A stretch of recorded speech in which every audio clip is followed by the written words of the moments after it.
গ্রীষ্মের দুপুরে এরকম হালকা পাতলা মাছের ঝোল খান, কোনো অসুবিধা হবে না।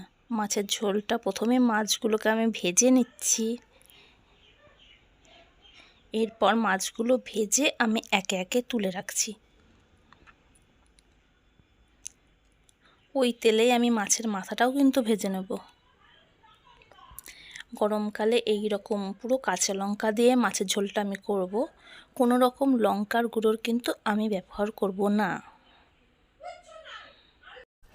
এবার আমি মাছের মাথাটা ভেজে নেব। মাছের মাথাটা আমি আলাদা করেই ভেজে নিচ্ছি। শেষে সব মাছগুলো ভেজে নেওয়া হয়ে গেছে। এবার মাছের মাথাটা ভাজা হয়ে গেল। তো যাই হোক, এবার আলুটা, পেঁয়াজটা আর টমেটোটা এইগুলো মাছের জন্য কেটে রেখেছি। এখানে আদা, রসুন আর কাঁচা লঙ্কাটা আমি পেস্ট করব। মাছের ঝোলটা করব। তো এই গরমে খুব হালকা পাতলা খেলে শরীরের কোনো সমস্যা হবে না। তো চলো তোমরা দেখে নাও। জিরে দিতে হবে, এরপর দেব তেজপাতা। ওই একই তেলে আলুগুলোকে ভেজে নিতে হবে।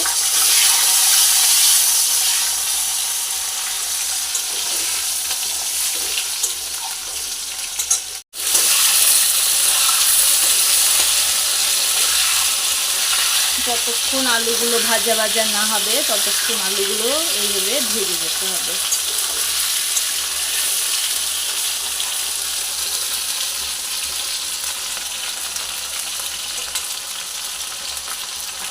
আদা, রসুন আর কাঁচা লঙ্কাটা আমি পেস্ট করে নিই ঝটপট করে।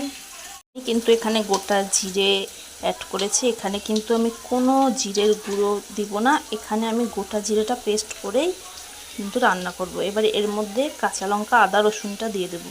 লঙ্কা, আদা, রসুন দিয়ে দিচ্ছি। এবার এটাকে পেস্ট করে নেব। এখানে আলুটা একটু ভাজা ভাজা হয়ে এসছে। এরপর আমি এখানে দিয়ে দেব কেটে রাখা পেঁয়াজগুলো।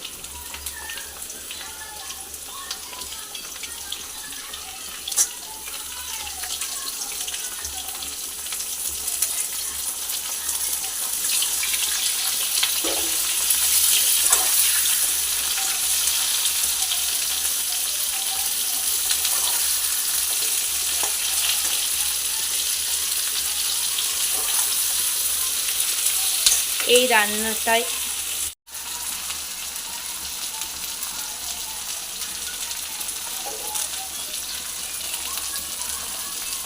আমি এবার দিলাম আদা, রসুন, কাঁচা লঙ্কা পেস্ট। যেটা মিক্সিতে আমি এখনই পেস্ট করলাম, তোমাদেরকে দেখালাম। তো সেই পেস্টটা আমি দিয়ে দিলাম। এবার দিলাম টমেটো কুচি। এবার ভালো করে মশলাটা আমি কষিয়ে নেব।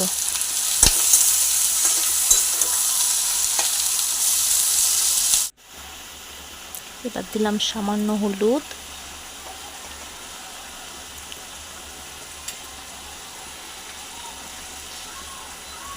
স্বাদ মতো নুন,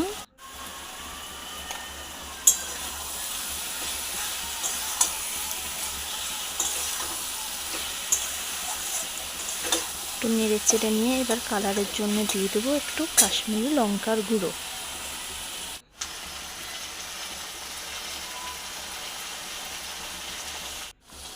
যে কাশ্মীরি লঙ্কার গুঁড়োটা আমি দিয়ে দিলাম।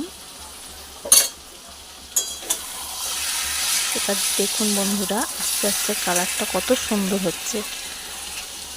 সামান্য একটু জল দিয়ে আমি কষিয়ে নেব।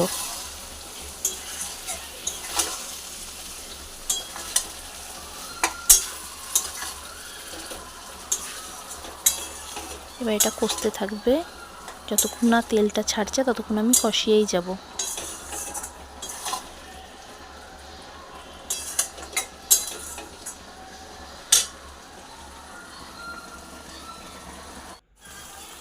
তো এই যে তেল বেরিয়ে গেছে। তো এবার আমি তেলটা ছেড়ে দেওয়ার পর জল দিয়ে দিলাম।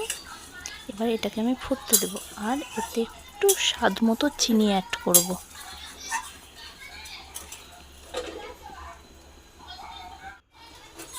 এদিকে আমি ভাতটাও চাপিয়ে দিয়েছি। গরম গরম ভাত আর এই মাছের ঝোল জাস্ট জমে যাবে। আর স্বাদ মতো একটু চিনি দিয়ে দিলাম আমি।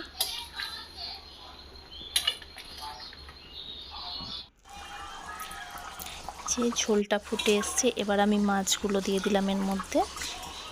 আমি কিন্তু কোনো রকম গরম মশলা অ্যাড করব না এই গরমে। আমি যে কাঁচা লঙ্কা রসুন বাটা দিয়েছি আর আদা বাটা, ওটারই একটা সুন্দর স্মেল বেরোবে। আমি এখানে কোনো রকম গরম মশলা অ্যাড করব না। এবার এটা সামান্য একটু ফুটতে দেব, গ্যাসটা সিমে করে দিয়ে।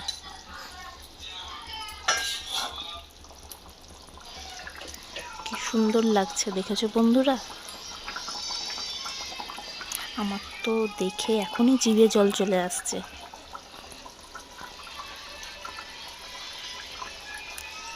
তো এটা হলেই আমি দুপুরে খেতে বসে যাব, কারণ আমার খুব খিদে পেয়ে গেছে।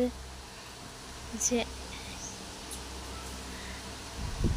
আমি খাবারটা রেডি করে নিয়েছি, তো এখানে বসে খেতে, নিচে বসে খেতে খুব অসুবিধা হচ্ছিল, তোমাদেরকে আমি দেখাতে পারছিলাম না, তাই আমি একটু উপরে টেবিলে চলে এলাম একাই।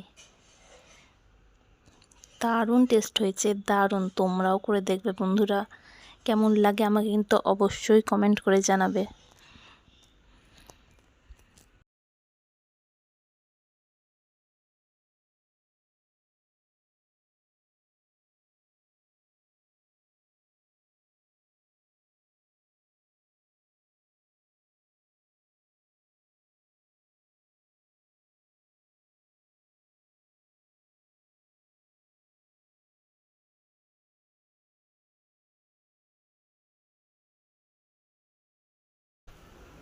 এইরকম ভাত, এইরকম পাতলা ঝোল, আর সাথে লেবু শসা পেঁয়াজ, মানে ভাবতে পারছো কতটা সুন্দর একটা ব্যাপার।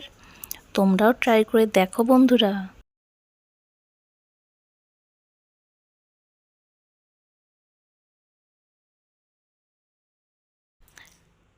তো আমি খেতে খেতে হঠাৎ করে মনে পড়ে গেল, তো আরে আমি তো স্নান করেই রান্নাঘরে ঢুকে পড়েছি, বন্ধুদেরকে তাড়াতাড়ি আমি মাছের ঝোলটা রান্না করে দেখাবো বলে। তো আমি তো চুল ভেজা আমার, তো তাড়াতাড়ি চুলটাকে আমি ছেড়ে দিলাম, চুলটা শুকোবে, আমার খাওয়া হবে। আর খুব আরাম করে মন ভরে তৃপ্তি ভরে আমি মাছের মাথাটা খাচ্ছিলাম, জানো বন্ধুরা। তো তোমরা কেমন লাগে, তোমাদেরও মাছের মাথা খেতে? আমার তো ভীষণ ভীষণ ভালো লাগে।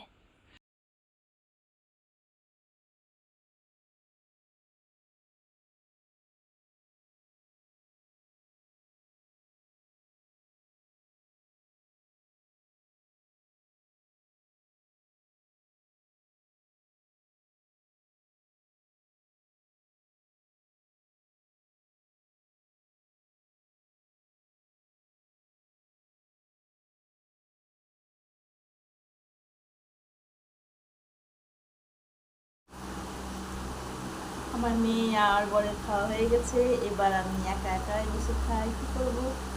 আমি একটু কাজ করছিলাম, তার জন্য দেরি হয়ে গেছে। ওদের খাওয়া হয়ে গেছে, আমি একাই খাচ্ছি।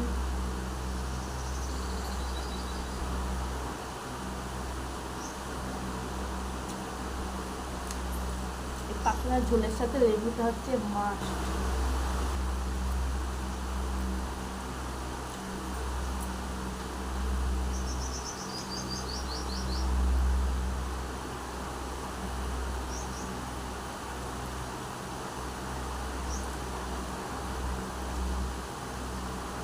আমি শুকনো শুকনো করেই খাই, বেশি ঝোল ঝোল ভালো লাগে না।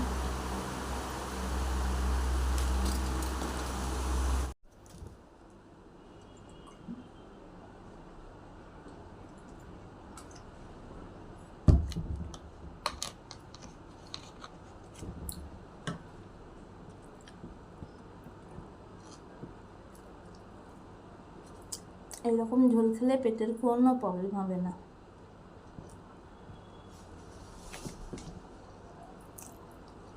নিশ্চিন্ত মানে তোমরাও খেতে পারো আমার মতো।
এই রকম ঝোল দিয়ে এক থালা ভাত কোনো ব্যাপারই না।